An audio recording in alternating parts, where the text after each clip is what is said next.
What are they called? Stock-eyed flies? Stock-eyed flies, jitterbug Joe, duck up a stock-eyed fly. Where did you come from? Where are your eyes? Where are your eyes? Who gives a damn about stock-eyed flies? Keep on going with the puberty stuff. I thought we were going to hear about bleeding and dicks getting bigger and lowered voices. Talk about puberty.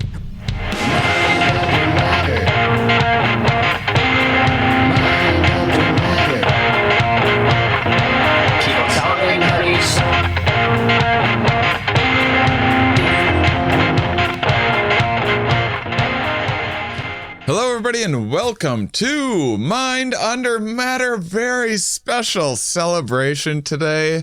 Our little girl is growing up. We got a Sweet 16 party for Mind Under Matter, 16th episode. I didn't want a purple Lamborghini. I wanted a violet Lamborghini. This is purple. I hate you. You're not my real dad. My real dad could beat you up. Oh my God! I'm gonna stay with Mom this weekend. I was like, I remember being 16 and my parents giving me a car and being disappointed that it wasn't like a convertible or something. Like, you were disappointed in them, or they were disappointed? No, I was disappointed that I had to get like an Oldsmobile or that's whatever. Funny that you just got a car at all. Yeah, I was just happy to have a car. I got a car. Yeah, it was. I don't know. I think. I mean, I was just an asshole. But yeah, today we're talking a little bit about that period of time. I really like lifespan development. Before we say lifespan development, can we quickly unpack the convertible and how that equates to the handicap principle? Because it's a lesser car. It has no protection from the elements. It's just for when you're in perfect climate, but it's such a signaling thing, at least in the 80s it is, that like, look how well I'm doing. I don't even need a roof. You don't want a convertible in Wisconsin at all. Yeah.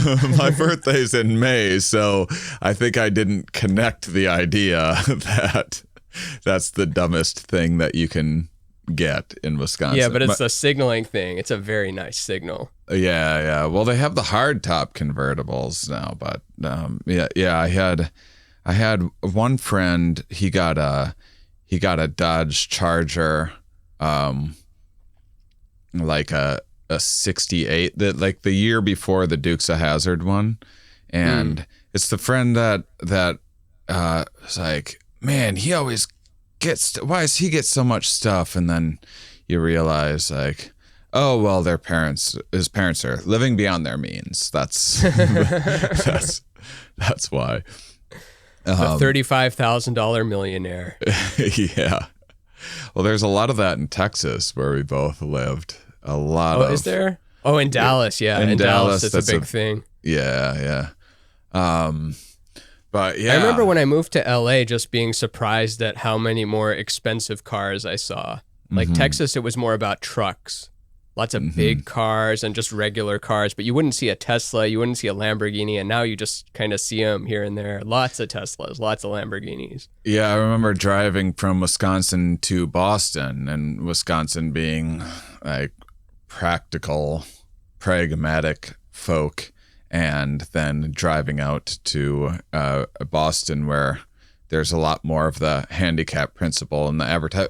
By the way, for people that haven't heard us talk about the handicap principle before, it's an awkwardly named concept, but it's this idea. Beats its previous name before that. You don't even want to hear what name it had before handicap principle. We're not even allowed to say it on here, but just use your imagination. But it's the idea is that. It's this Zahavi guy proposed this, Amat Zahavi. He's not alive anymore. He died a few years back. But the idea is that we should do a basics of evolution episode sometime. But when you said hobby guy, I imagined a guy with a train set and the conductor hat and it's like putting it together and stuff. But that's his name. It's not a hobby guy. Oh, Zahabi, not Zahabi guy. Yeah, he's a hobby guy. If I remember right, he is Israeli. And so yeah, the idea is that evolution needs these honest indicators of fitness. So when looking for a mate, or this is actually a good principle to bring up before we get into the Sweet 16 and juvenile development type stuff through the animal kingdom and humans and everything, because there's these honest signals of fitness, basically things like why is symmetry something that we kind of value? Well, symmetry is just something that's hard to build. And so if it was built, then you probably were set with like, maybe you start with some decent genes and probably you along the way didn't get dropped on your head. There wasn't, you probably had good diet, whatever else. You had enough stuff going for you that you have like some symmetry. It doesn't always work that way. It's not a perfect indicator, but it's just kind of a gene's best guess of like, well, that's a hard thing to do. And so the idea with so that's stuff that makes sense in the classical sense of like, well, that thing can catch a prey better or something like that, and that's something that's valuable that you look for. So this isn't just in terms of looking for a mate, but also in terms of your status on a hierarchy. Is peacock feathers one? I remember that as an example. Because it doesn't help you, it actually makes you more vulnerable, like you're easier to see for predators and stuff, lots of plumage and big, and doesn't make you faster, but it's saying I'm so fit that I can afford to be slow and have big feathers because I ain't getting killed because I'm just the best peacock there is, baby. Yeah. They're like, ooh, look how big his feathers are, and he's not dead, so he's so he must be doing something right. Despite this tremendous weight that he has to lug around and everything else, and then also the coloring of the peacock feathers and the symmetry of it and everything else, that's dependent on how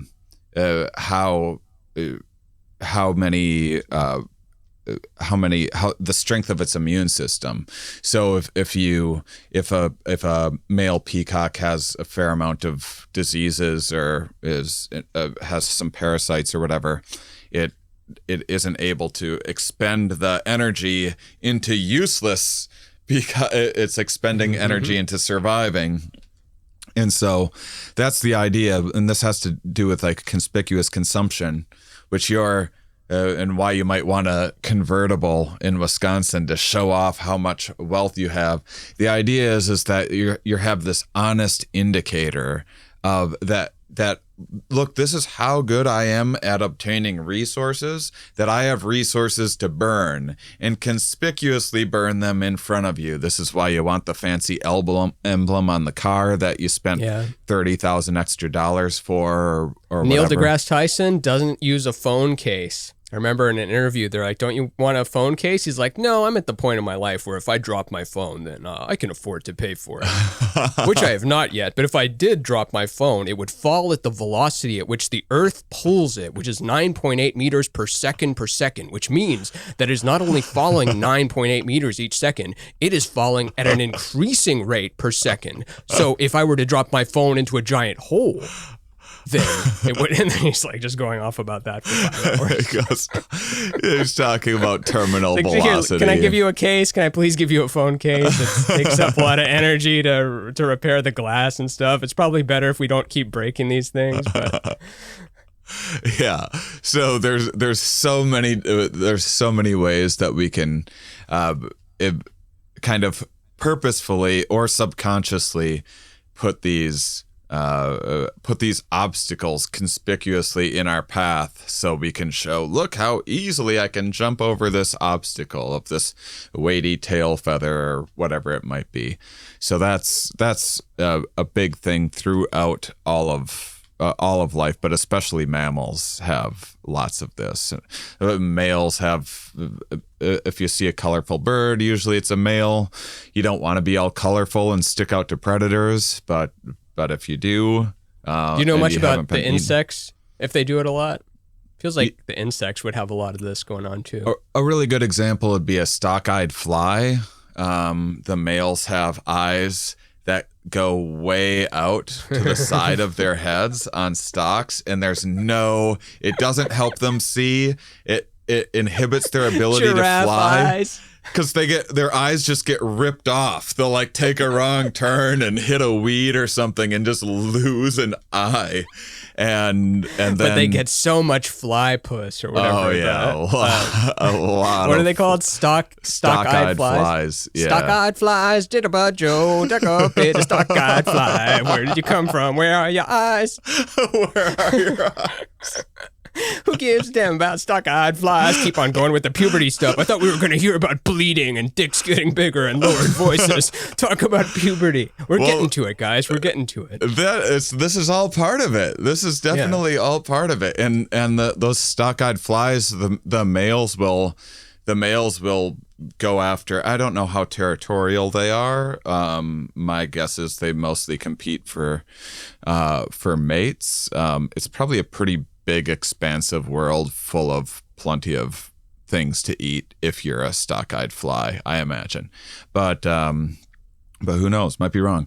But there's a lot of this. There's a lot of posturing in the. I keep on wanting to say animal kingdom, but it's a mistake to separate us from everything else. But there's so much where the males That's will not pair necessarily exclusionary, though. When you say animal kingdom, like we're a part of it. Yeah, the whole thing. Like as opposed to the plant kingdom, right? Or the vegetari, or whatever the stupid name is. Right. So Vegetali, people will say like which non-human animals. Oh, yeah.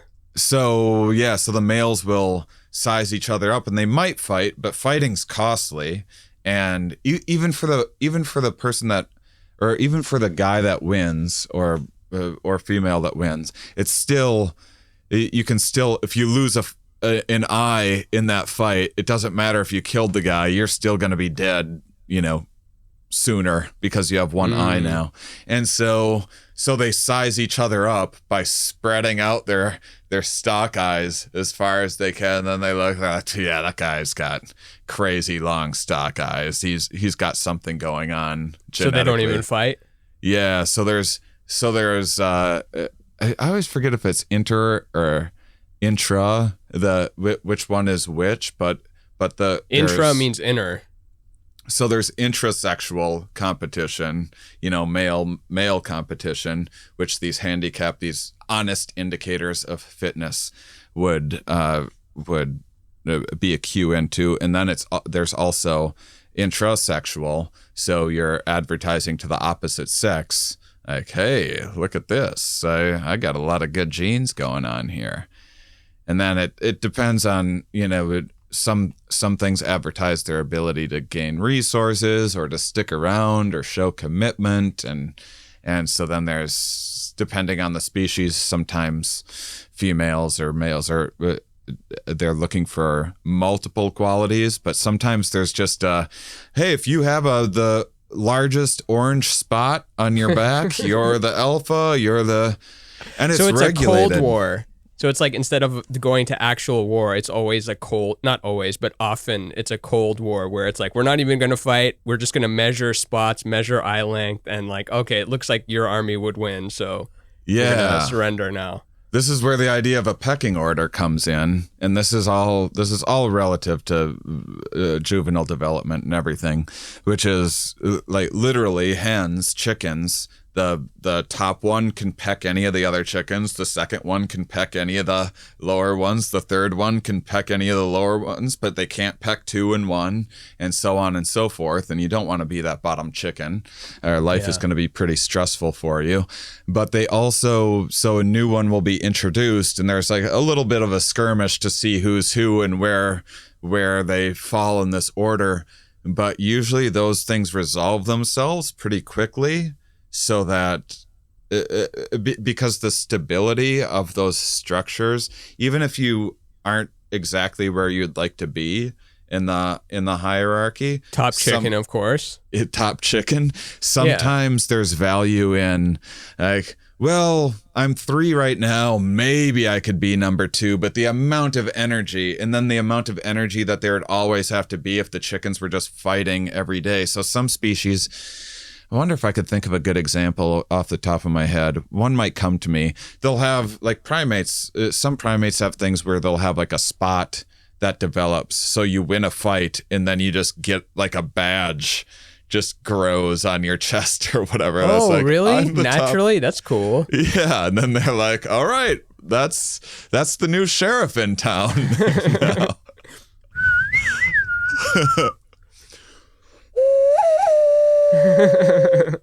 That's the exact beginning of the Mandalorian. That's a really good, whatever it's called. Hand whistle? Hand whistle or whatever the flute sound that it imitates is. Yeah. Recorder, bass recorder. Did I ever show you this? I have a nose flute that I bought for it's like $3. I don't know. I now that I have a mustache, I can't play it very well, but we'll try. And yeah, it doesn't work very well. Hand was better, but that's still pretty impressive for being a nose thing. Yeah, I would have thought no nose flutes would work at all. Well, this is me handicapping myself with this mustache, and I'm still able to play the nose flute, which, for the nose flute connoisseurs, for like the guys that really know nose flutes, they're going to be like, well, that guy's got something right going on with him. I better not mess with him. He can nose flute even with the mustache. And then the females are like, wow, I've never heard a nose flute through a mustache like that before. And I'm handicapping myself by looking ridiculous. So that's all a part of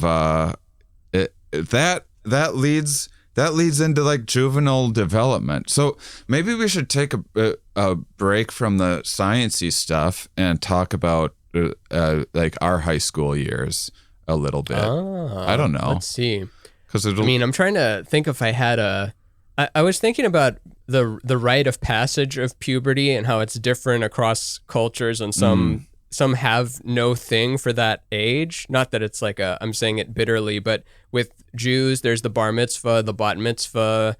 With the Mexican cultures, or perhaps other Latin American cultures, let's just say the Mexican culture for now, but the quinceañera for the 13-year-old girl, or is it 14? Whatever, that. But then if you're just regular Billy Tompkins, white Anglo-Saxon cisgender Protestant male, I don't think there's a ritual, right? There's no puberty ritual like, well, you're 13 now. Now it's time to have Jesus touch the cross on your dick or something. Yeah, a lot of hunter-gatherers and stuff have this coming-of-age sort of thing where it's like, all right, now you got to go off into the woods and see if you can really make it by yourself for 2 weeks. And oh, yeah. And if you don't, then great. Yeah. If you do, great. If you don't, great. We weeded out some genes we don't like. Yeah. Just win-win no matter what. Pushing the bird out of the nest. Oh, that's another puberty thing, right? The like when they're ready to be pushed out of the nest, and if they fall to their death, great. If they fly and live a great bird life, great. Yeah, it's tricky because there's, depending on the development stages, there's, say you're a human or an elephant or something like that takes a long time to mature. Your mother or your parents have already put a tremendous amount of energy. You'd almost rather, have a miscarriage or lose a toddler or something like that from a genes perspective, because now you have like this sunk cost where like, all right, well, they're a shitty teenager, but I've already put all this effort into, I got to keep them alive just in case they turn a corner. And yeah. So the elephants don't have anything like that. Like there's no rough elephant life. Like you have to go kill these 6 hyenas tonight. Otherwise you don't get to be in our elephant like bone circle where we take the bones of our elders and like wave them around and like just talk about how intelligent we are compared to the humans. Yeah. We get it, elephants. You're smarter than us. You have bigger brains. You have better culture. But we invented gunpowder. There's and transistors. Well, bigger brains don't necessarily equate to intelligence because much of the brain is used for just controlling the body. Right. So the larger the body, like whales have huge brains. Not that they're not intelligent, they are, but they also sounds have. Like, I believe it, but it sounds like such a justification of like humans being like, haha, stupid monkey, our brain is bigger than yours. And then someone's like, actually the elephant has a bigger brain than you. And it's like, well, it's not using it for deep philosophical thoughts like me, though. It's just using it to make its big elephant body move around. The perfect size brain and perfect size dick is this guy. Yeah, always. So much human centrism in everything, always. I mean, and we also made the mistake, too, over and over again of thinking things with smaller brains were less capable of lots of different stuff than they actually are. And as we brought up in the Sapiens episode, the brief history of human fiction episode, the Neanderthals had bigger brains than the Homo sapiens, but for whatever reason, for the reasons we outlined in the episode excellently, so we outlined it so perfectly that I won't even repeat it. You have to go back and listen to that or whatever talk was referenced in it. Then you'll understand why the sapien brain was the perfect sized brain. Yeah. Perfect height, human, perfect everything, perfect amount of hair.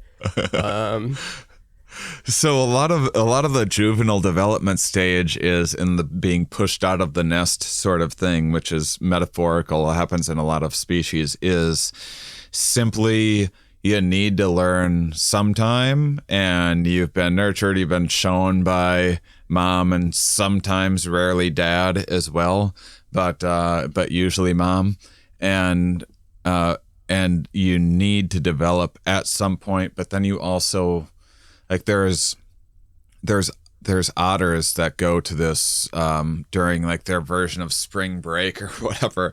They'll go to this area where it's just these shark infested waters. Basically nothing goes out there. Nothing goes in there and comes out alive very well. But the adult otters don't go in there because they know better. And then the baby otters don't go in there because they're being watched by the adults. But the juveniles will go in there, and that's where they learn to navigate the waters better, because you're also like predator naive. You've been sheltered from the predators out there, and your parents didn't let you get the credit cards and spend your own money, and now you're put out into college, and you're like, ooh, I can have a $5,000 credit card, and I just gotta fill out this paperwork. Okay, I'll figure out how to pay it back with the income that'll just generate using manifestation, of course. Put your manifestation classes on your credit card that you just were sold by a predator that knows more about life than you do. And yeah, so the otters will go in, but they're also showing off. At that time, they're also determining a bit of status at that time. Is there any second timers during that time where it's like, this is my third spring break, so you first timers, watch this? Well, I don't know how long that development period lasts. I don't know if it's like, I think it might just be a coming of age sort of ritual. I don't know. And I think they still stay within the family unit for a little while. Boy, I need to learn more about otters. I love that I just defer to you, like with animal questions, if it gets brought up, because I'm not the one answering it, and we don't look stuff up on the internet. So I just force you to be the expert. I'm like, is there mating season during the puberty? And also, I think we've talked about this off mic before, but how humans don't have or at least modern culture, we don't have a mating season. We just have this kind of low hum of sexual frustration the whole year, and there's no like month or something that it corresponds to like the rest of the animal kingdom. I feel like, well, we're both summer birthdays. I feel like there's a lot of summer birthdays out there. I wouldn't be surprised if there was a trend, like most you think humans there's more people get born in the summer months when things are good. I would think, and maybe that would change in different regions and be a little bit flexible. But that would have to be 9 months before the summer. Which would be a nice time. If you're going to hunker down anyway, and so fall, you're storing up all your resources and getting ready to hunker down for the winter, that would be a nice time to lay around pregnant, when you don't need to be out farming or collecting things anyway, and then having a kid right when you can start getting out there and getting food and stuff again. Yeah. I wonder if there are more summer birthdays. That sounds like it would be true. If just by a little bit. When are most humans born? Let's see how full of shit I am. Most humans are born on December 3rd, 1927, because of the amount of mating that took place 9 months earlier. Is prediction about busy summer, fall? Why won't this just come on, Google? Give us the dystopian/utopian version of the answer we want, where we just ask the prime intellect everything and it just tells us and we just believe it. Boy, it sure doesn't seem like there's a lot of a difference to me according to the numbers that I'm looking at. So maybe this is just my own birthday bias. Yeah. It looks like, because I feel like I would have noticed that. Like, I feel like birthdays have been pretty random. Yeah, it does look like that. Yeah. Sorry to crush your whole world, your whole viewpoint, your whole paradigm of how you operate in life has been shattered. You are just a broken pile of pieces that you once were. You're not going to be able to make sense of anything after this. I'm so sorry. This is fun because normally I get to have a thought like that and then look into it for a little while, but with this show, like, I guess I'll speculate for a while. Then after the fact, we get to go like, let's check into this. Yeah, it's kind of fun exercise in you articulate the hypothesis and then. I'm saying like, yeah, you know what, that sounds right. And most people would probably just go along and accept that as part of their knowledge base. But then you kind of look into it and it's not like it was proven false, because we're not looking at all the birthdays, and who knows if this is factoring in people that aren't part of the census. This is modern humans as well, where we have air conditioning and everything else. And that's true. Let's check the pygmies with like a data sample of 12 people and see when their birthdays. Yeah, but yeah, I mean, females obviously don't have a time when they don't have a one time of the year, or in some species like chipmunks 2 times a year where they'll get fertile and be ready to have kids. Certainly humans can have kids all through the year. So that, I guess that would probably be evidence for the fact that we had them all through the year. Yeah. Who knows? I do wonder if hunter-gatherers would have them more at some point. So I'm leaning toward you now. I'm leaning toward no. No. So yeah, there's typically a lot of.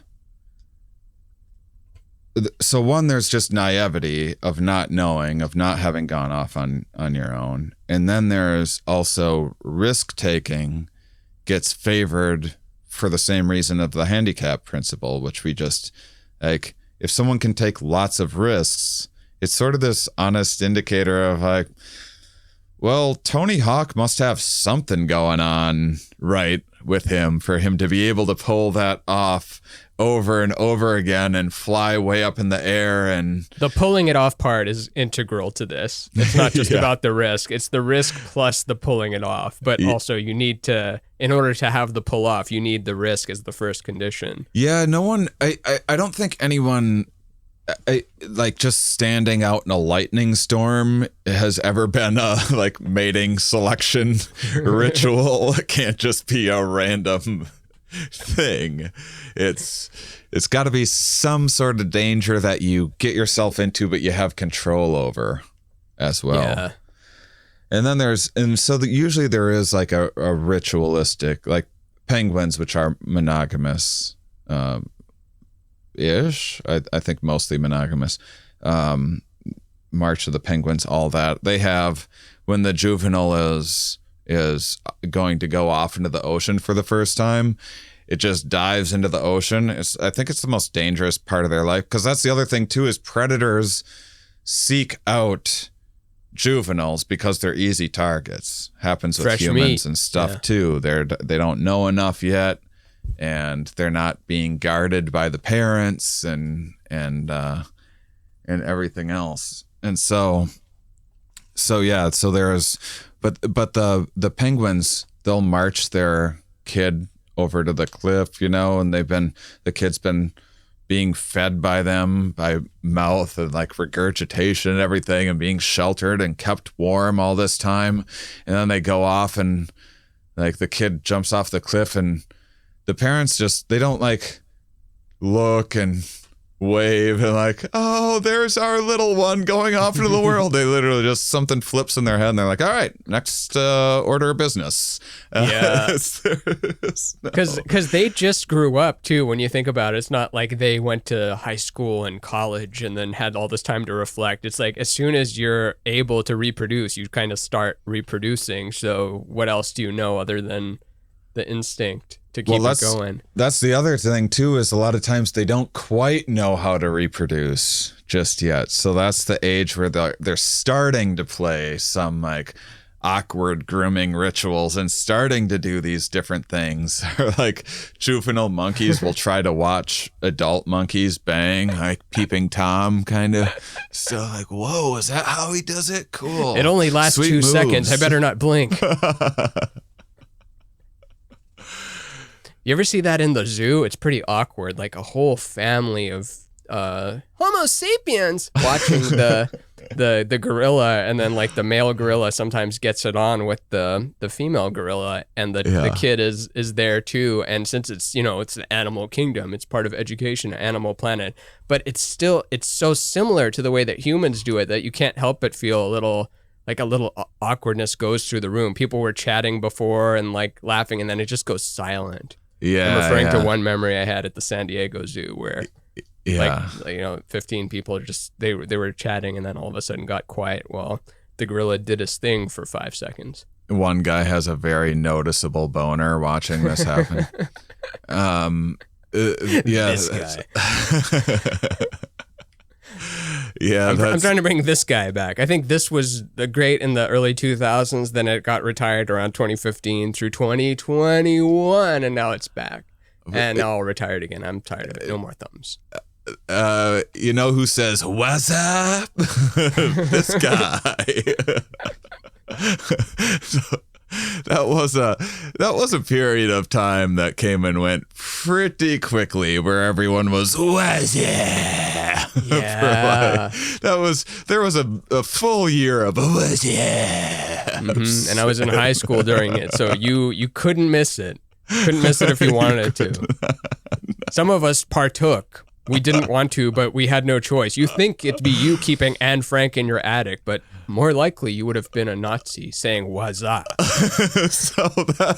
WAZZZUPP. So there's another thing too, which is conformity kind of gets favored because birds of a feather flock together sort of thing. And this isn't to make a judgment. I'm certainly all for conformity on every aspect of the word. Yeah.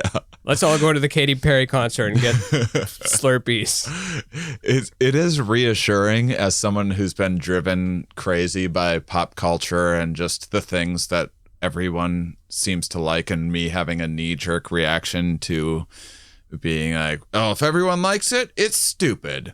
But it is interesting to note that if anything, if a bird is of a different feather, predators see it easier. It catches the predator's eye, and the predator's going to, because you see a flock of birds and it's confusing to the much in the same way you see a swarm of flocks and you can't. It just looks like a cloud. it's similar to a predator. So when they're trying to zero in, well, and they're like maybe looking for a juvenile or something, but then they're also like, is there an oddball in the bunch? Because my eyes can zero in on this. Go for the artist. More. Yeah. Yeah. So there is kind of an inherent amongst social animals need to kind of, what's everyone doing right now? What's up? Okay. What's up? To like play along and try to, I'm just going to try to fit in and be invisible here by going, what's up? That is like, oh my God. It's like flags or anything else. You can just take any arbitrary symbol and like be like, here's our thing. You're like, okay, that's our thing then. Yeah. And that happens while puberty's going on and while you're just around more people, which maybe you're still around a lot of people in adulthood, but more often than not, you're kind of more isolated in adult life than you are in school. Like you're with the same 30 kids in this room, then a different 30 kids in this room, and then you're walking in the halls with hundreds of kids, like a lot of kids, a lot of shirts, a lot of sayings that you gotta conform to. I'd get like a joke shirt. Like I remember getting a shirt when I was in middle school or something that said like fire hydrant with an arrow pointing down. Just the dumbest shirt ever. And that shirt's cool the first time people see it. Then when you're wearing it like twice a week, not so the joke isn't hitting the same as it was the first time. Like, yeah, and it's something you want a certain group to see once for like a few seconds, not to blast it out constantly and strangers just thinking about the fire hydrant and how much it blasts out. Probably don't go to Sears for your cutting edge comedy jokes. Is the moral of that story, because I think I'm surprised they sold that at Sears because it's a dick joke, right? Yeah, it's a dick joke. I think. Yeah, and they sell that at Sears. I didn't know they did. Well, I mean, that's probably it stuck out because it's pretty edgy, for Sears. Pee comes out of here. Whoa! Hold your horses. You can't wear that in church. Clear pee and very strong stream. Puts out fires. Can I hang out with you guys? No? Okay. Were you a joke shirt guy? Oh yeah. I was joke shirts till I was about 30 or maybe 28. And then one day it was just like, you know what? I'm going to wear a shirt without a thing on it for a day. I'm like, what if I did this 2 days in a row? And then before you know it, you're like, I can walk around neutral. I don't have to blast some kind of thing like unicorn power here. This is a Nicholas Gurwitch shirt from Perry Bible Fellowship. You know, the comic strip Perry Bible Fellowship.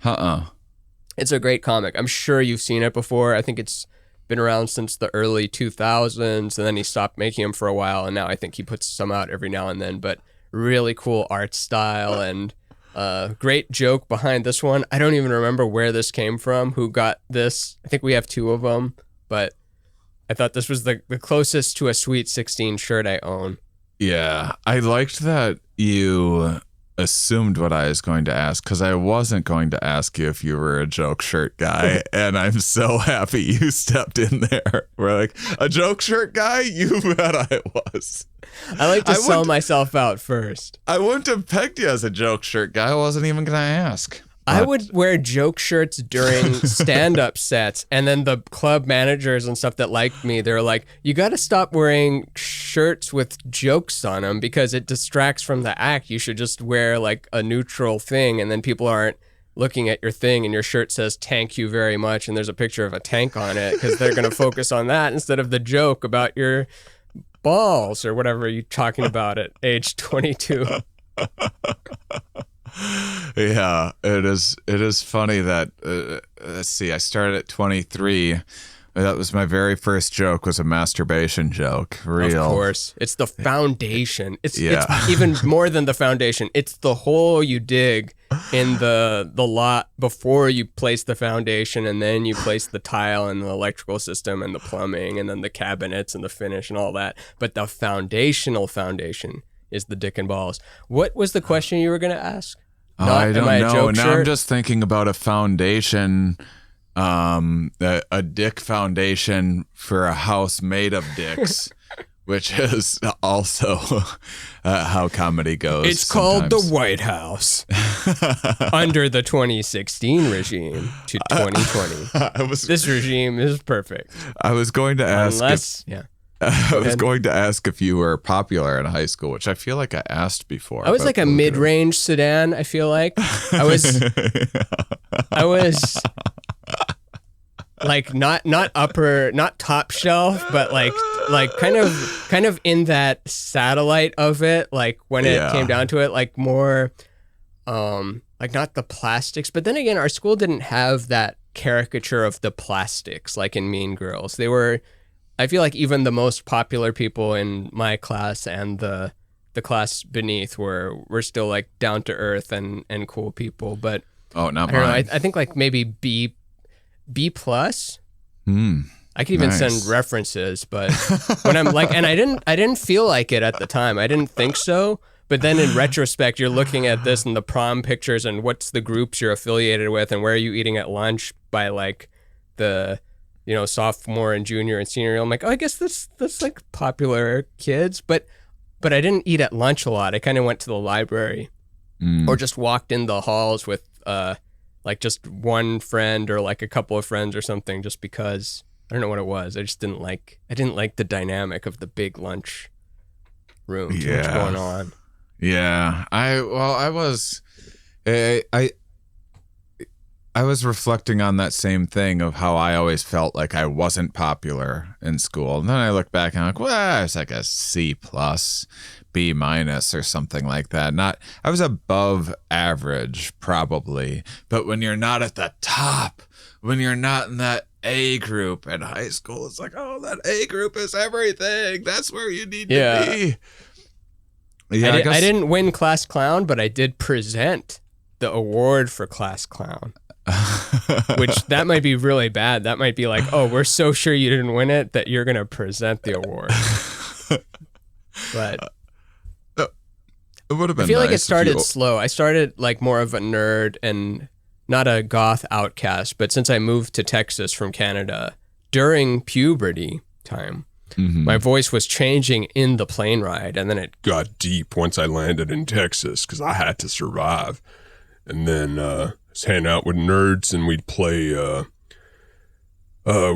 Marvel Overpower card game, and then then I started getting more into working out in the gym, and then I started to hang out with people that wanted to work out at the gym more. That was the whole story. Yeah, I didn't get into the jock scene much. I usually liked to poke their buttons a little bit.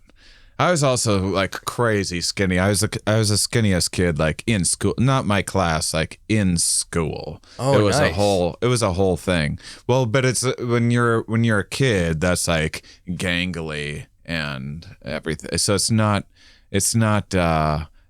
exactly where you want to be. But anything that's unusual in my school, you didn't want to stick out really in any way. You wanted to have like the Tommy Hilfiger stuff or whatever and be like a normal shaped person that could play sports decent.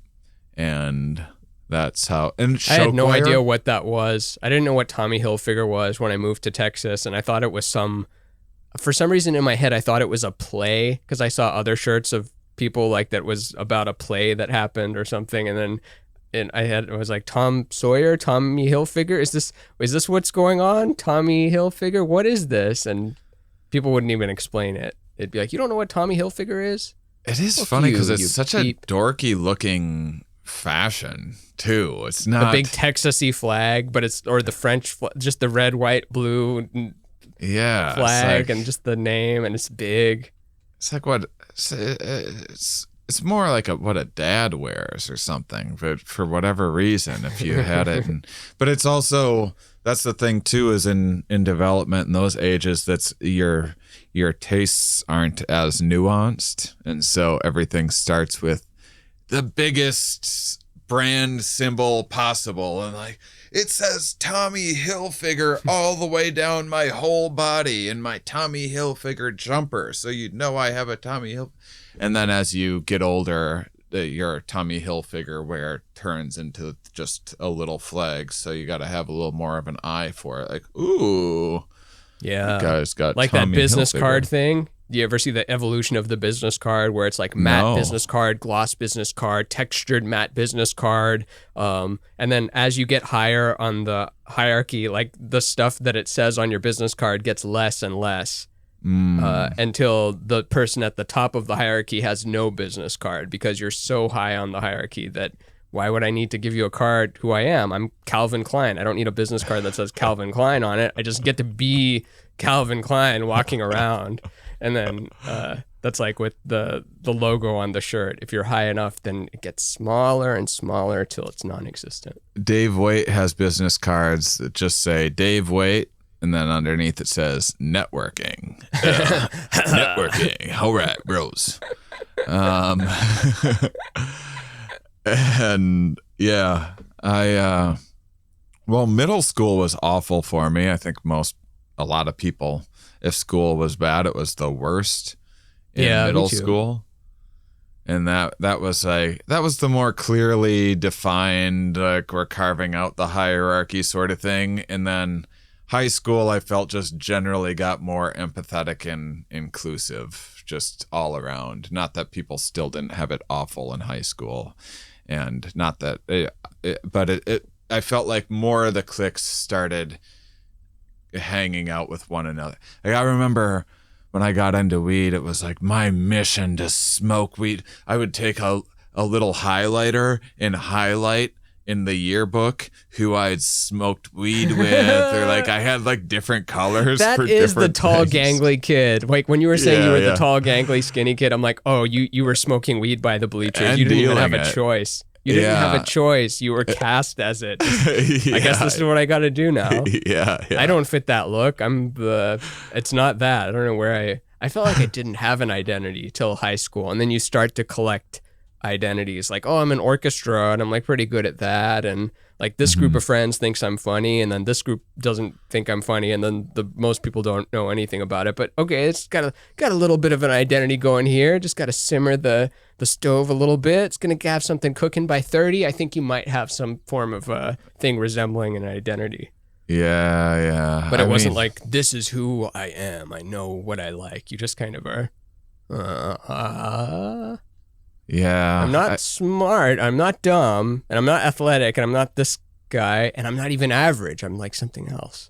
Yeah. I mean, it's still, the cliques don't, like in comedy is just like arrested development. So you get into comedy and you're just going to keep on being on that trajectory of like, it's very cliquey, there's the cool kids and everything else, and it changes, but there's these different groups, and there's like we're seeing it play out online very clearly with the people that come to defend. Like some people are very quick to cancel people and are just so thirsty for it, like, oh yes, we get to feed again today and kill this person. And then there's other people that are so quick to defend, whereas like you don't even know that person and you're already jumping to defend the right of the due process of the Constitution of Twitter and the thing. So it's kind of forming the cliques and the satellites around the cliques of people that want to be associated with each one. And I mean, it's not even two, there's endless amounts. We're in the best one though. Well, there's like, because there's the blue collar thing that happened back then, and then that's still a thing that has a hold, but there's like a new generation. You mean blue collar comedy, like Jeff Foxworthy and like? Yeah, and Larry the Cable Guy and stuff. When I started, that was who's the next generation? Just emerging. Is there a new generation? Well, now there's well, I don't want to unfairly put. Like I'm just imagining like a LeVar Burton, like Star Trek Next Generation, blue collar, and there's like a Data blue collar guy, and there's a Geordie with a visor, and Worf. Well, there's you haven't seen Next Generation. This is not working. There's this sorry. There's this really funny comic, Dusty Slay, that I would like. I hope he wouldn't mind me like putting him in that category. Sounds like a character name, like Dusty Slay, or is that his real name? That's as Sounds far as like I the know. character. That's his real. Yeah, he might have chose that name as a stage name, but I don't know. Oh, but either way. Oh, you think he might be offended at being put in that category? I don't know, but he's definitely. If he is, like, we're talking about a different blue-collar-ish. Dusty Slay. He is a super clever and funny guy. I think he just got a Netflix special. And yeah, I like him. Cool guy. Me too. Funniest comic in the whole planet. There's Never like John Reap.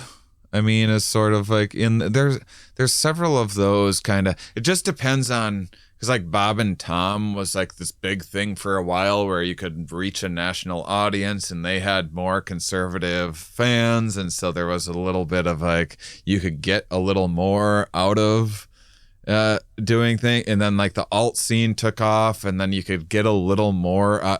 There was people that were naturally alt, like Eugene Merman or whatever, but then there's people that would like try a little harder than they, than was genuine to them to be alty to kind of fit into that club. And now there's like the, what goes great with comedy is MMA, and there's like the jock side of comedy, which is it's always going to be like that. And then some of them are like, some of them more like New York and LA are slightly different vibes. Oh, very much so. And yeah, New York cares about stand-up, and LA cares about the entire, your PR of your existence, of the show and the writing position and the getting the showcase set. But it's not about the doing 5 sets a night and being a club person. Yeah, so the alt acts are the ones getting the TV writing gigs and that sort of thing, and making all the shows that you watch, and then the New York comics are the stand-ups that you're going to see, or I don't know. It's not so exactly overgeneralizing, because these are giant cities. But as long as we're playing the overgeneralization game, I feel like the LA thing is more, not always conforming per se, but at least less rebellious. It's like, oh, what do you want me to do? A game show? Great. I'll be there at 9 a.m. Oh, the thing's at 7 a.m.? I'll be there at 6 a.m. Yeah. And then New York's like, I ain't doing no game show. I'm playing the stand tonight. And then I'm doing the cellar. And then I'm getting a slice at Rayon's. Yeah. And that's a better life. That's more authentic life. But here's palm trees and sunlight. Right.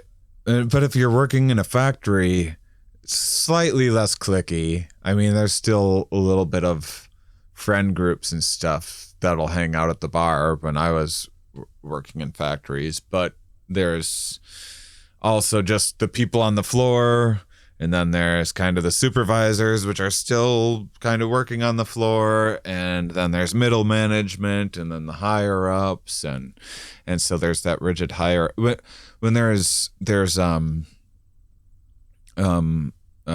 Sapolsky's in a documentary, I think it's called Stress the Silent Killer or something like that. It's pretty well done.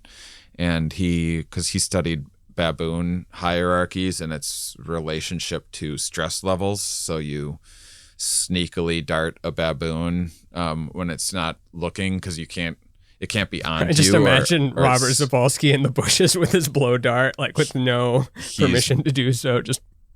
He's very good at blow darting, because you can't have whatever your blow. If you're studying stress, you can't have them get stressed, so there can't be anything to let on that there's about to have something happen, or it'll throw off the cortisol. That's like why deer meat or whatever gets elk meat. Don't they say, like, if you don't catch it by surprise, it sours the meat? That makes something sense. like that. Or maybe if they're particularly stressed out, you have to catch them by surprise, and then it doesn't release the stress hormone on their body. Yeah. Or just, I don't know. But they found that in these baboon hierarchies where you have these, so like basically the ones at the bottom are just chronically stressed. That's their life. They're just stressed. But also the guys at the very top have like a fair amount of chronic stress too, because they're constantly defending their place on top, and you don't stay at the top for very long. But the ones in the middle don't have as much stress. And then they look and compare it to, so then they've done studies of taking government jobs where it's a pretty stable hierarchy where there's just not a whole lot of movement going on. And in any direction. Yeah. They're not processing your forms. They're not changing jobs. They're not upgrading their software. Mm-hmm. And they have the same sort of thing happening. They're if you're at the bottom, you're having the highest amount of cortisol running through your blood and everything. And speaking of recklessness and blow darts, I just thought of one of the most ridiculous and risk-taking and juvenile development. This is a embarrassingly stupid highlight time. This was past 16 too. I wish I could say I was 16 when this happened, but it was college. It was like 19. There was alcohol involved. Yeah. And we were at a party. I mean, I think there was girls there too, it's funny the way that guys, speaking of like figuring out mating patterns and advertising, guys advertise to females in some pretty awkward ways sometimes. And they don't know about the volume down like strategy. Like it's always about cranking up the everything. Like to try more, be louder, be bigger, be more daring. Yeah. And I had a time in my life where I had a blowgun that I got at a bong shop.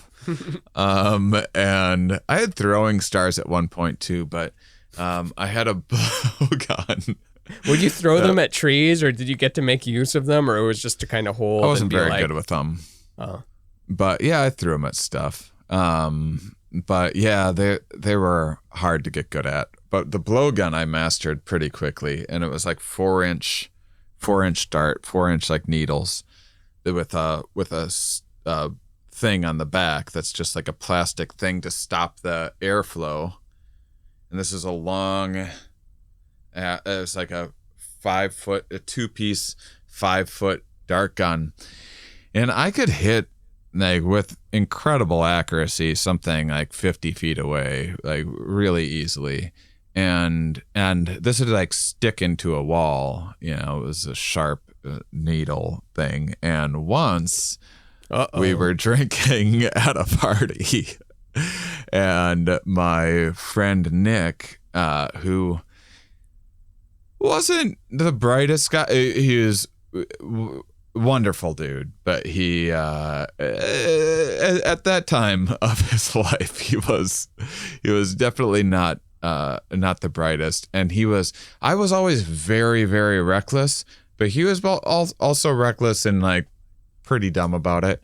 And once we were at a party and I got the blowgun out and I was like hitting things, like hitting like targets on a wall or whatever, showing like, I could hit that. And I did it enough times that he was like, could you hit this playing card out of my hand? No. And I was like, of course I can. And he holds it up and I'm like, phew, and I hit the playing card out of his hand. And then he's like, your face is so appropriate for the story. And then he's like, can you knock this beer can off my head? And I'm like, yep. And then I'm like, and I knocked this beer can off of his head. And fortunately, it went correctly. Okay. Because that's I thought you were getting to a third thing. And finally, he placed an apple in his mouth. This is where things do take a bit of a turn. Okay, I knew it was coming. Which is, Nick is convinced now, so after that happened, people are like, are you crazy? Like, you could have just lost an eye. You could have had that could have, and that's all true. And I was like, yeah, I hate alcohol and weapons. Just anytime, Yeah. like, even someone picks up a butter knife it's so after they've been stupid. drinking, I'm like, just put it down. No. And young men, Yeah. alcohol, weapons, and young men, especially underage drinking, where you like weren't brought, like you have no experience. And Nick is like, oh no, that wouldn't hurt. It wouldn't hurt. I'm like, yeah, it would hurt. Like, I can put this through drywall. It would absolutely. It's a 4-inch long needle, and I'm like if I put this in your ass, like. If I hit you in the ass cheek with it, like that would hurt. It would go right in, like no problem. And he's oh no, it wouldn't. And I'm like, it absolutely would. And we're in this argument, and I'm like, all right. I'll give you $20 or some insignificant amount of money to let me shoot you in the ass. I have half because it's a small room. I have half of the dart gun. He doesn't even. He's not even aware that there's a second half that increases power and accuracy. Oh, so you added the second part for this? Well, that's why I have a first part. And he give him $20 and he bends over and everyone's watching. And we're all like, oh my God, I can't. And I'm laughing so hard that I laugh into the dart gun. And so it just barely makes it out of the dart gun and it bounces off of his ass because I just laughed into it. I didn't blow into it. You threw the fight. He's like, oh, see, I told you it would just bounce right off. I'm like, no, you don't understand. I laughed. Here's $40. Give me a second chance. You hustled him. It's the pool game where you intentionally lose, and then it's like, what if we made this a little more interesting? What if we said $40? It gets so much worse, and I'm going to definitely look like a bad person. No, it's good. It's good for the store. And so I do it again, and same thing happens. I can't control my laughter. I laugh into the gun. It lobs out. Bounces off of his ass. He's like, see, I told you. I'm like, okay, $60. I can stick one that will stick in your ass. And he's like, all right. And he turns around, so now he's not looking. And I put on the second attachment, which I didn't have his permission to do. He didn't know it was there.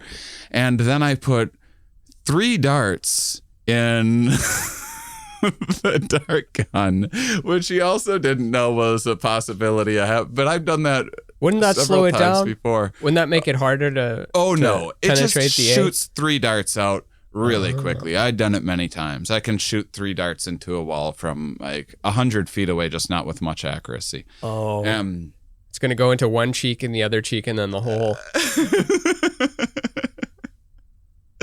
And so I put the attachment on, and then I go, and everyone's keeping their mouth shut as they're watching me put this thing together. And then I just go, and they all 3, just this trifecta just buries so far into his ass cheek. And he's just like, ah! And he pulls one out, and that's when he realizes there's 2 more stuck deep into his ass. And he's like, get it out! Get it out! And I had to run over and pull these other 2 darts out of his ass. And was there blood? I don't know. Was that one of those ones that bleeds in 5 minutes? His pants were still on, so I have no idea.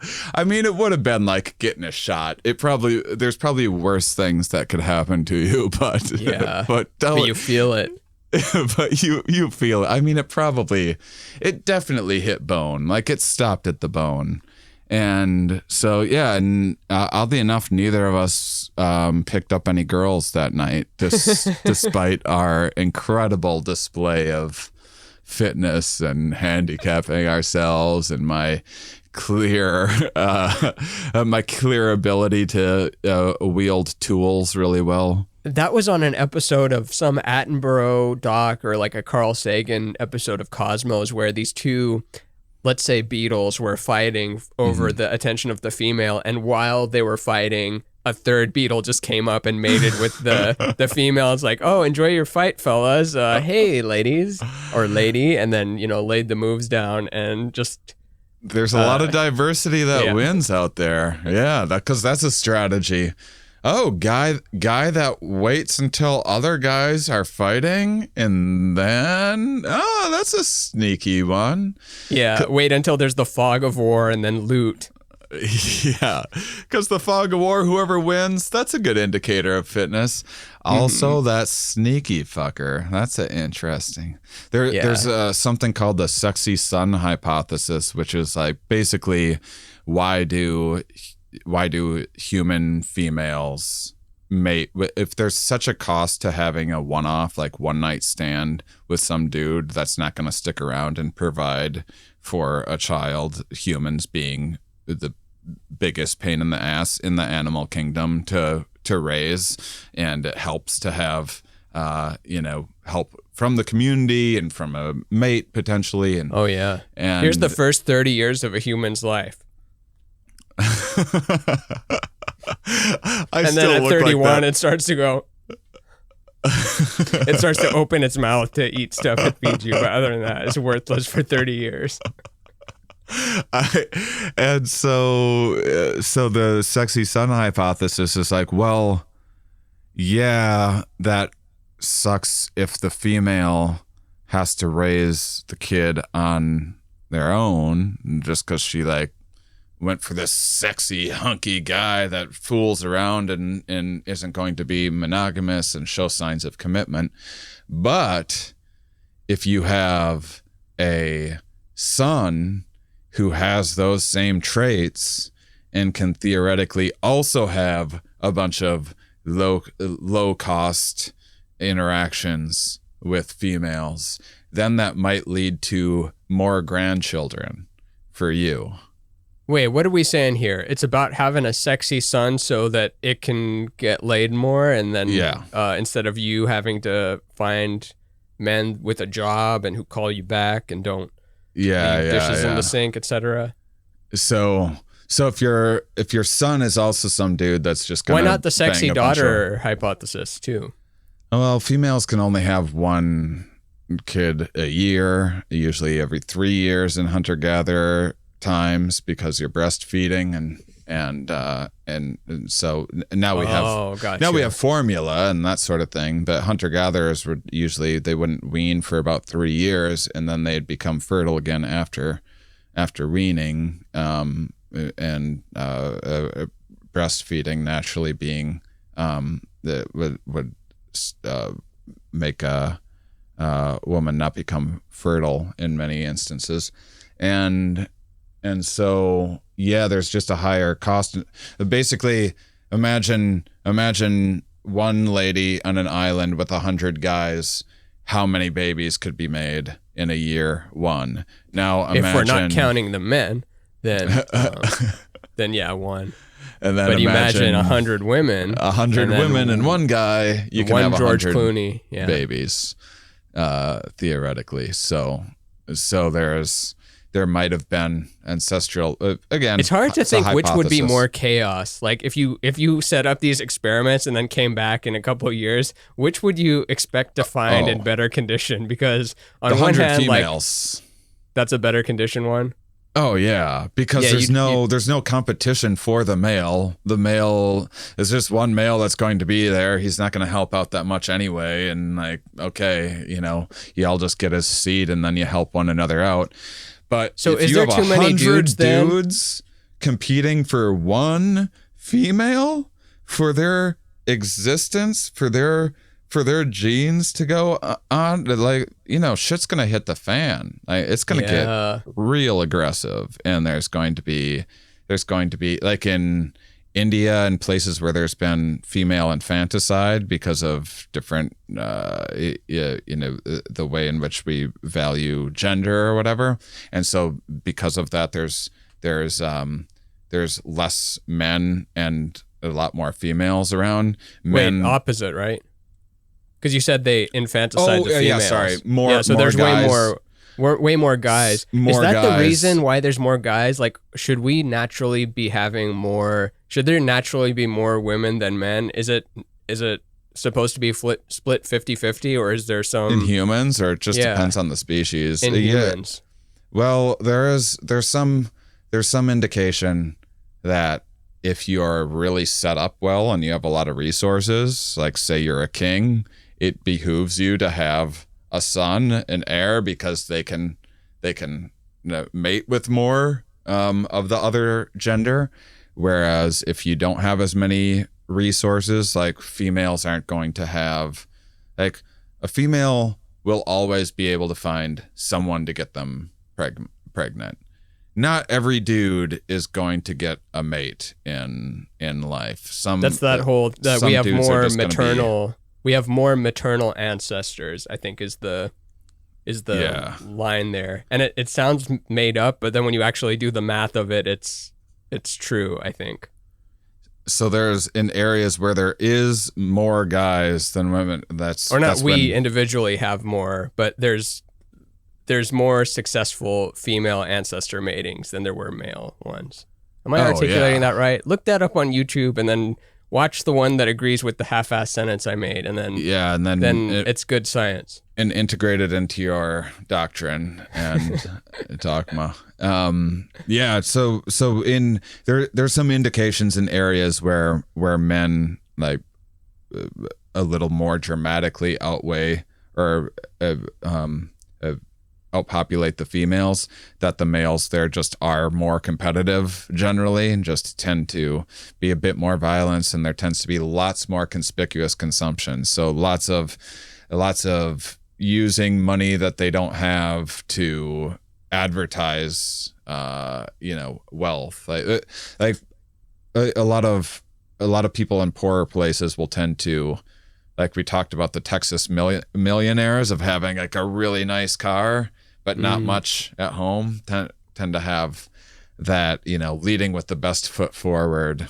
And then but I think what I'm trying to, I guess I didn't realize this is what I was getting at, but I think most people agree in some sense that there's a imbalance of male to female energy in terms of who's got the more say in things and the rights, at least historically, and still now there's like progress with each generation. But, you look back 50 years, it's like, oh, damn, women are property. And then 100 years before that, they're really property. They can't even vote, all this kind of thing. And I'm wondering if that ties to the amount of actual men. Like if there was less men, would it still be that way? I think it has more to do with the I want to stay. If they'd eliminate all the men, I get to stay because I'm non-binary now. So it's okay. I think that's more of a product of the agricultural revolution and the ability to accrue resources, whereas hunter-gatherers males would be the ones like getting dressed up and dancing and everything for the females, and there'd be like females ritualistically selecting the guy with the. Have you seen the Attenborough one of that where they show some of those mating rituals and maybe. I've seen that, but I don't remember it being a highlighted episode. But I do remember seeing that in various things, whether it's the ability to accrue resources probably turned the tables a little bit, and there's also, because agriculture, and then there's bigger winners and losers too. Whereas like there's also, men are also most likely to be in prison or to die or that sort of thing. So there's that Bill Burr there's a joke lot more have-nots. The Bill Burr joke of for some reason when the Titanic is sinking, you get to go take the kids on the lifeboat and I have to stay behind. That's why we get the extra 25 cents an hour. Yeah. I think that birth control and things like that are hopefully flipping the tables back. Already has. It's still in the process, but there's no question as to whether it's changing. It might not be changing as fast as people want because people want it all good now, and the fact that there's still the tampon taxes and the abortion laws and stuff places. Like there's still some going backwards a few steps, but overall it's for sure progressing in the way of more rights for everyone. I would very much prefer for more females to be voted into political office, because I think that guys are just too status seeking and competitive. Yeah. I mean, the and president egotistical. of the Mind Under Matter board is female. So. That's true. Yeah.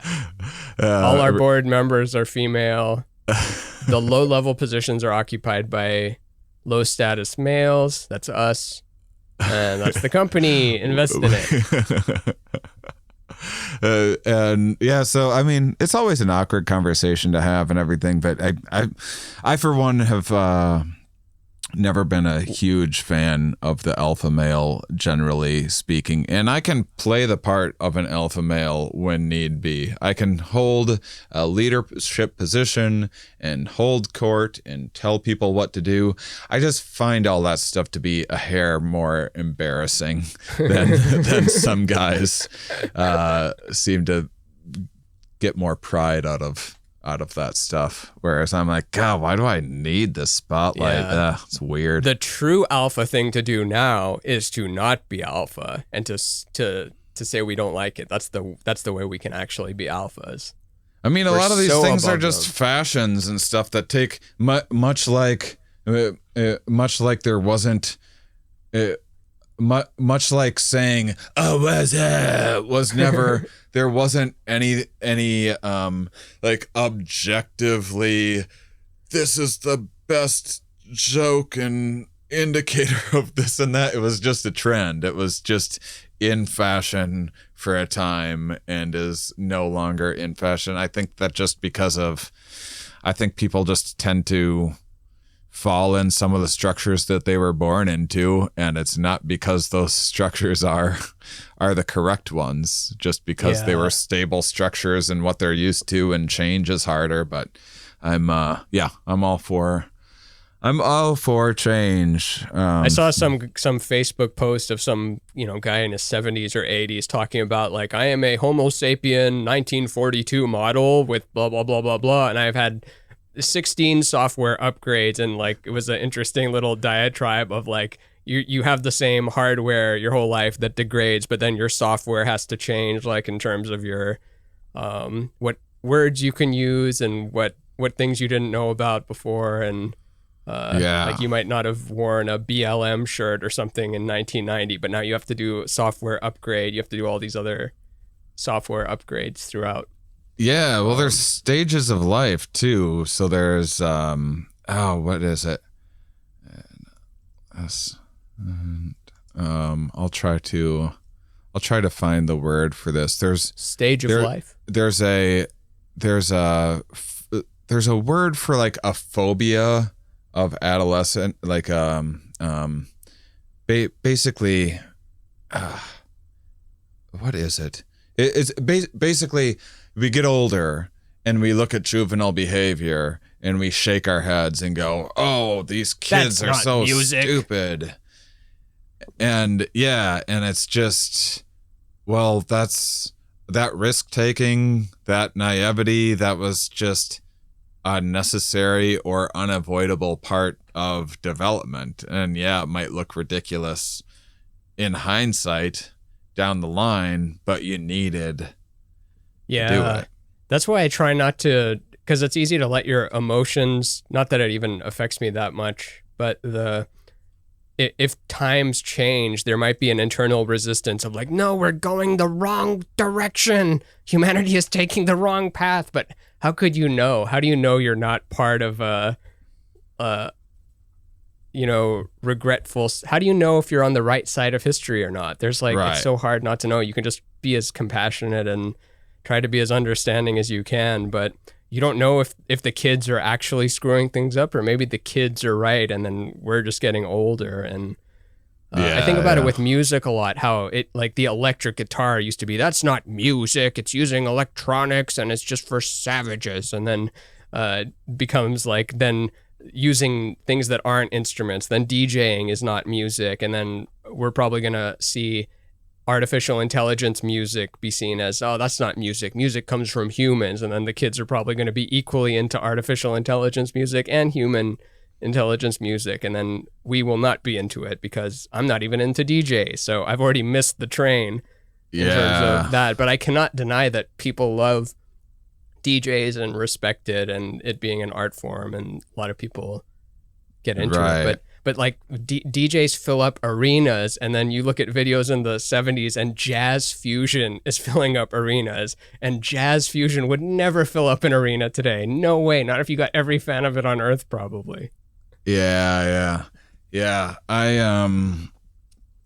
definitely, well, that's the thing that like evolutionary biologists, there's a lot of, in psychology, there's often a lot of pushback when people hear about it the first time, because people make the mistake in thinking that because there is, there's maybe some explanations given for why certain things happened the way that they did in the past, that means that that's how it's supposed to be. Like no scientist doing it right is ever like, and that's why men should be this way and females should, like, no one's saying that. In fact, if you think that things are screwed up and you want them to change, it's only in your own best interest to understand how they got to this place, and also be aware of, much like if you're a teenager, if you're more mindful of like, hey, a lot of people fuck up around this age, and so maybe just sit back and watch your friends fuck up and learn from that. It's not Jordan Peterson rule number 12. Don't bother your children while they're skateboarding. Leave them alone.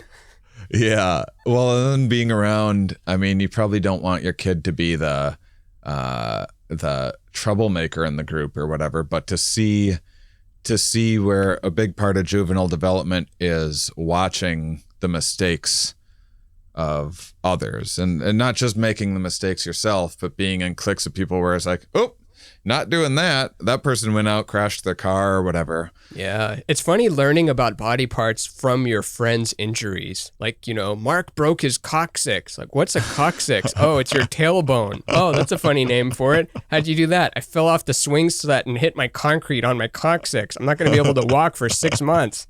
And then you're like, I know what a coccyx is now. Hey, Mark, how's your coccyx? Yeah, you have to like wear this like weird backpacky looking thing. Yeah, there's even like salmon. Speaking of things that have very small brains, that have they'll have salmon farms where they're trying to increase the amount of salmon going out into the wild, but they need to, like, okay, we're raising them in this artificial environment. What happens when we go out to the wild? Which ones get pegged, eaten by predators faster and stuff? And so they'll do one where there's like a tank with just salmon in it and they never see any predators. And during the developmental years, or the developmental time rather, that they're supposed to be interacting with predators and learning the ropes. And then there's one where in a condition that they're with the predators, the fish that predate them. And then there's ones where there's like a netting between them and the predators. And then there's ones where there's a netting between them and the predators, but some of the salmon are in with the predators and you're safely outside of it, just getting to observe. And the ones that never see a predator, the ones that never see a predator never know what to look out for. So you send them out and they get eaten because they're like, what's that thing? I'm going to swim up to that shark and say hi, because they just don't know that there's anything wrong with that. And then the ones that get they're with the predators, the ones that survive do really well because they have full training, but that's if you are lucky enough to survive. And then the ones that saw the other ones in without actually being in direct conflict themselves do really well because they at least got to see the mistakes that some of their peers were making. Are they making. second place? Second place is They're the net? second place. And then third place would be behind the net, just seeing the predator. So you're smelling the hormones and you kind of know to stay away from it, but you've never had to swim away. What's the like maneuver away from? I'm now having Top Gun references maneuver pop through my head. Evade, pivot, evade. Evasive like, maneuver. You wouldn't have to make evasive maneuvers and stuff, so you wouldn't have learned that. So I always think about the big bear that's like swiping at the salmon, and you think about it, you're pretty safe if you're going through a bear stop. Yeah, like 1 out of every 1,000 or so is probably going to get caught by that bear. Yep. But then bigger fish probably eat most of them. That's tons of species too. So a lot of during juvenile development, they'll usually approach a predator, and the risk is still pretty low of being eaten. Even if it's a 1 in 10 chance, that's still a 1 in 10 chance of your life ending, and that's a pretty high chance. But a lot of them survive. That's so cool that we don't really have to worry about getting eaten. Like there's the occasional serial killer cannibal, there's the occasional shark attack, there's the occasional grizzly bear attack, but that's like probably adds up to a couple of 100 people every decade. Most of us don't die by getting eaten. That's kind of cool. Well, now it's like juveniles are at risk of predation from structure, like predatory lending, or it's more complicated. Yeah. I would predatory put the military check in that. Cashing places, predatory military recruitment. Yeah. Is there even front lines of? Yeah, there probably is still frontline soldiers, but it's becoming more drone and stuff. Yeah. I think wars in that way is dissipating. Will just evaporate one day. There's no more storming the beach of Normandy or whatever. It's digital. It's not AOC. What is it? AI attack. Yeah. AI AOC attacks on. They make an AI of AOC and then they put it into the hyper capitalist computer and then it socializes it and then everybody wins except for the pigs. Yeah, just have a hacker shut down the internet in a whole country and now that country's fucked. World War III, you could miss it in 4 minutes maybe. Maybe it happens in 4 minutes. Yeah. And we don't really know till 10 years later. We're like, oh, that was World War III. That was when these countries were doing this, and we didn't really see it because it was all in the deep infrastructure of the money. But then the power switched hands around that time, but we didn't see it because we were expecting tanks and that song, and then a thing dropping the bomb. But also stuff still blows up, right? They blew up the Gaza and missiles and stuff. So we're still in. Don't worry, we're still in missiles and soldiers. It's okay. We still have gunmen. It's okay. For old time's sake. Yeah. But yeah, I mean, it is funny the stages of the. I mean, it's not totally arbitrary, right? But it's certainly not. It's far from scientific. These ages that we assign certain. 16 you can drive, 18 you can have sex and have cigarettes and join the military, 21 you can have alcohol. And it's like 25 years old is when your prefrontal cortex is so weird. It's anal at 18, alcohol at 21. And it's also like, why should I'm 41.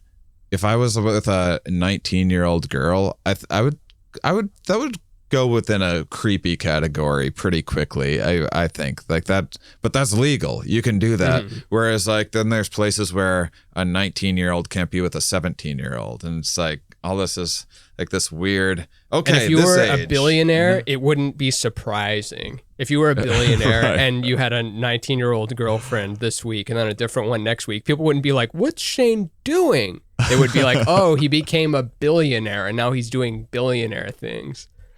Well, not the all other of thing them, but is all these things like giving a kid a driver's license at 16.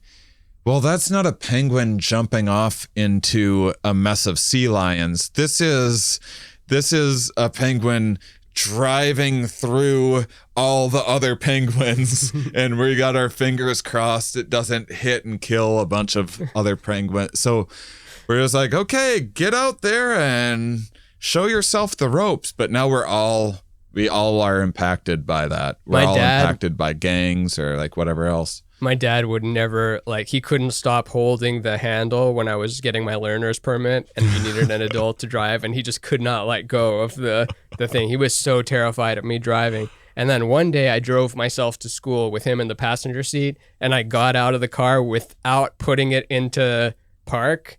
It stayed in drive, and I just got out of the car because I was too tired, and so I just left my dad in the moving car as it just inched forward, and I had to like run after it and jump the brake. But oh man, it happened in front of the whole school. The vice principal saw it, and the vice principal was Mr. Bones, and Mr. Bones was he would always make fun of, he was such a good shit talker at I remember because his son Ronnie, who was in orchestra, was going up the escalator once opposite of the flow of it. You know, he was running against the escalator, and you were expecting his dad, the vice principal, to be like, "What are you doing? Don't horseplay." You'd expect that type of energy, but instead he's like, "You ain't quick enough, Ronnie." And then he like almost tripped and fell, and the dad's just laughing like, "Ha, I told you so." Shit talking principal. Mm-hmm. Vice principal. You know what? I don't even remember who the principal was. Isn't that crazy? He was such a bigger personality than the main principal that I swear to God, I don't remember who the principal of the high school was, but I remember the vice principal of the high school. I'm having traumatic memories of sex ed coming to my mind. It was still, remember, so this is, for me, 95, 96, but this is around the time, remember Janet Reno? Of course. Will Ferrell. I just think of Will Ferrell when I think of Janet Reno. There's no difference in my mind. She like lost her whole career because she said that we shouldn't demonize kids masturbating. Like that was a whole political controversy. Oh, how did she say Simpler it? Because times. I could see in the 90s, I could see how people would be like, "Oh, it's masturbation and children. It's next step. They're going to be marrying children." I don't know. Now there's a whole Netflix show about it, and it's got 4 seasons. Really? The Nick Kroll show, Big Mouth.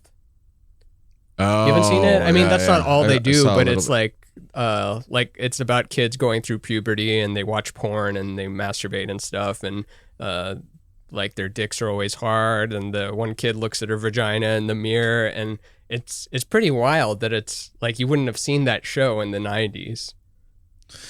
It just says, let's see. Yeah. I don't know if it gets heat. It probably does from certain groups, but you don't see it like being like, this is weird that this is a show. I haven't seen the later seasons, but that first season. She was fired by Clinton. I think I'm not getting the best. This is shitty research that I'm doing, but yeah, it looks like she was fired for by Clinton for advocating for sex education classes to include masturbation in the curriculum. That would have rocked. Could you imagine? Yeah. Probably is now. That's nuts. They like get all the vibrators out and the like, how do you? I mean, at least we're going to talk about ethical porn, so ethical pornography consumption versus unethical pornography consumption. Notice how this site does not credit any of the actors, and in fact, they paste their website on the actual source provider. Now, what you want to do is go to independently owned. Yeah, you want to use Ersties, Yanks. You don't want to use Pornhub. You don't want to use X-Hamster. You want to use ethically sourced, free trade, no conflict pornography. Pure organic porn. Yeah, that's funny. That's fascinating. Are they actually teaching that in sex ed now? Because I haven't thought about sex ed in 5 billion years.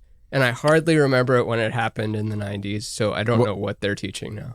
Well, there was two traumatizing things. One was there was the class that everyone had. I don't know why they separated the girls and the guys for this, but they did. And then they showed just like, here's what your dick could look like if it was covered in blisters. And everyone like, oh God. Oh. They start with STDs. That's right. They're like, first we're going to tell you what can go wrong before you even think about doing any of this. And then only with your married partner and only during procreative sex. And even not then. Even then, you should be in separate rooms facing opposite directions of each other. And you should not be thinking about pleasure. You should be thinking about chairs and... scared abstinence. But that was like masturbation was a thing that was like, oh, you don't talk about it. But it's how do you stop a kid from, like, at least with drugs, you could theoretically do something to keep your kid from using drugs. But masturbation, you literally just have a button that this drug comes out of. It's not here, you just pull this lever a couple times and the drug comes out. Like, how are you? Couple times? I gotta find what sites you're going to. When you're 16, you only need a couple times. Right. Oh yeah, you don't even need a couple times at 16. You're just shooting it out all day. First time I masturbated was Baywatch, and I think I put it on slow-mo. It already is slow-mo, isn't it? I know. You went extra slow-mo. Yeah. There's like a part where you almost saw a nipple or something. And I remember this, or keep going, actually. I want you to finish that thought. Well, as the climax was approaching, I'd never felt this feeling before, and I was like, "Oh God, am I gonna pee everywhere? I don't know." So I stopped it, and ran to the bathroom and gave myself blue balls, and that put me off from masturbating for like a solid 2 to 3 months before I worked up the courage to try it again. Yeah, it is a weird thing that you discover because it's not taught. So it's like this private thing. I'm like, am I the only one that knows about this? And then you confer with your friends eventually, like when, and you're like, oh, okay, I get it now. And then I think about, so there used to be the porn in the woods, the big box of porn in the woods. And then there's the scrambled TV, the Skinamax, the VHS tapes. There's then it starts. Rock has a great song about it, by the way. Oh, the evolution of porn or the tapes? Just this very the tapes and the finding porn in the woods and stuff. Just the scarcity to abundance flip though. Like it was always scarcity for the longest time, and I think maybe right after the early 2000s, it tipped completely into so much abundance, which you've got to wonder like what it's like being a kid nowadays, whereas before there was just only so much pornography and you'd seen it all, so you could stop. But now, like, how do you stop? Because it's endless, and the amount that's put out every day is endless. So it's like such a practice in your discipline if you're new to the game. My brother was 9 years younger than me, and I remember on the family computer one time accidentally having a picture of a naked woman still on the computer, and my brother saw it. I tried to close it quick, and he was like, it's okay. I've seen that before. And it's like, he was like 9 or 10 or no, he was younger than that. Oh my God. Like 7 or something. Holy shit. And I had seen like a spread vag before at 7. Dear God. Imagine now kids at 5 are seeing like triple anal like just before breakfast, and it's nothing. It's and I think about until it's something. Look at Game of Thrones and HBO's Girls, and then compare that to movies that we thought were like really racy in the 80s and 90s, like Basic Instinct or Boogie Nights or something, and you remember those as being so graphic, and then you go back and watch them, like, this is so tame. This is like this is tamer than the softcore stuff, and now it's gone endlessly into subcategories, which I know there's all sorts of opinions about it, and it's like, it's not good, it's getting out of control, we have to stop the thing. But also it's it's kind of the Pandora's box has been opened, and now we're just kind of going to see an infinite granulization of subcategories where it's not just ass, tits, mouth, but it's like blue lipstick, anal with glasses, wearing this rare Pokemon shirt. That's, I mean, I bet that exists. Just as specific as everything you can get. You just said is already not a porn, but a series of porns. Yeah. But there's even there's Reddit subreddits like NSFW 411 where people make requests of what thing, like, is there anything like this? And then the whole community will come together and be like, oh yeah, there's these places to get that, and so on. But there's even a directory basically where you can request a very specific thing. It's wild. I had one day in sex ed. This wasn't even about sex. This was the weirdest class ever. This specific one was so strange. I think it was just, so we had this guy, Mr. Warple. He was a gym teacher when I was in grade school. And then when I was in high school, he was like the vice principal or something like that. But he had, because he was a gym teacher, he had seen all these horrific genital injuries that had happened. And he just decided that that's what one of the classes should be. And GE, general, or GI. It was just him dealing with his own PTSD of having that, like, and putting that on us. And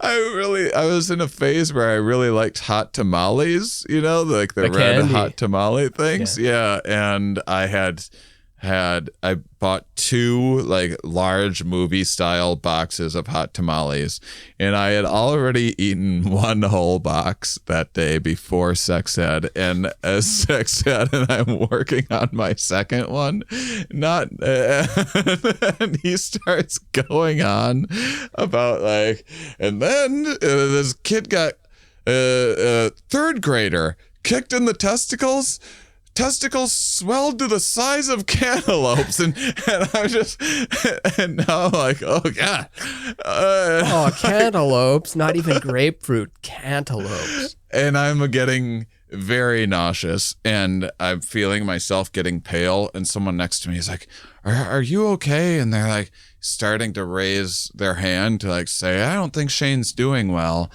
But Mr. Warple's just in the zone, just riffing about testicle injuries. And then this is the one I distinctly remember. It's the one that got me.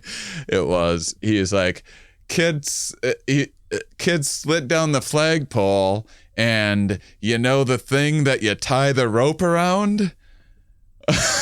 Oh no. And he's, as soon as he said that, I just went, oh ga ga ga, and just hot tamales everywhere. And that's a red stain that whatever sawdust weird stuff that only schools have for cleaning up puke.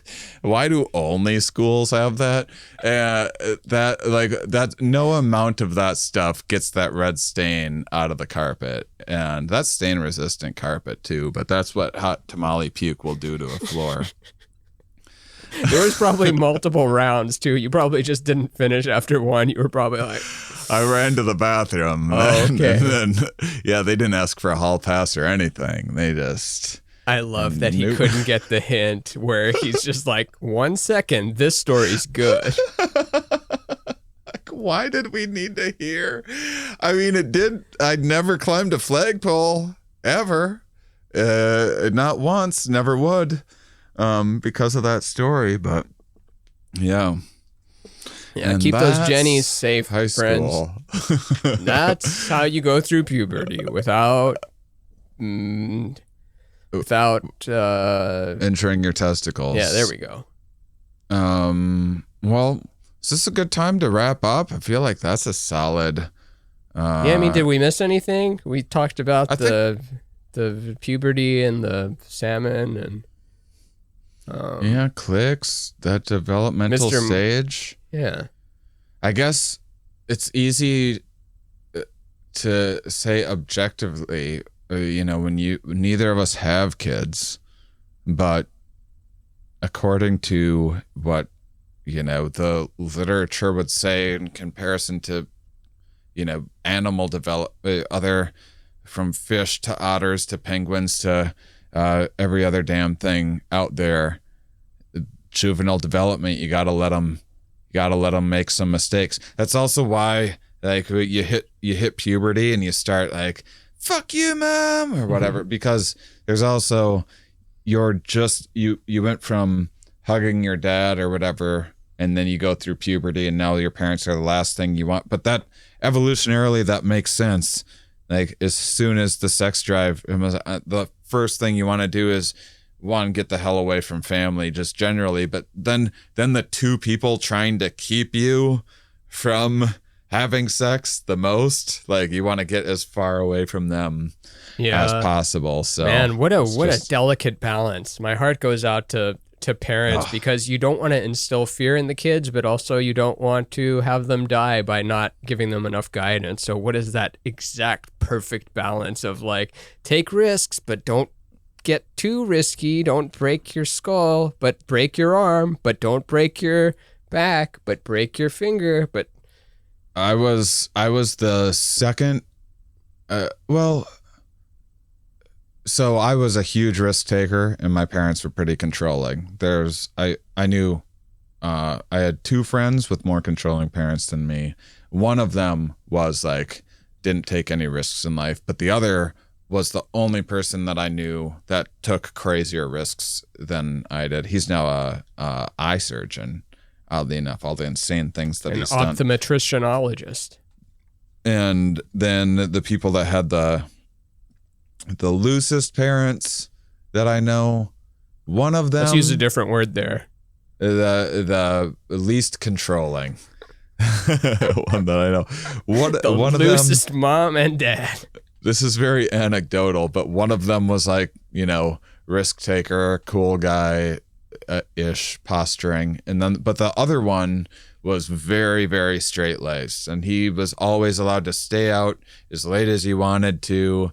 He could do whatever. He could drink, smoke cigarettes, whatever he wanted to. It didn't matter. And he just didn't. He just like straight and narrow. So yeah. Heart goes out to parents with teenagers. Probably rough. Yeah. Don't worry. We'll be your escape. You can tune into the sweet sound of our voices every Monday at Fox. And if this isn't enough for you, there's also bonus content every Friday, a new Mind Under Art episode available on Patreon, where we dig into a piece suggested by you, the Patreon member. Also, once a month, we take suggestions for a full episode from you guys, and we'll probably sprinkle in some other things too from suggestions from you guys. But that's where we take suggestions, and there's a bonus episode at the first of every month.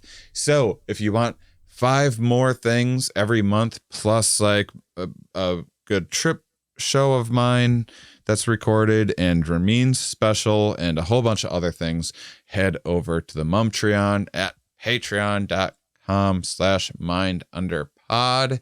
And until next time, keep on salivating, honeys. Ding.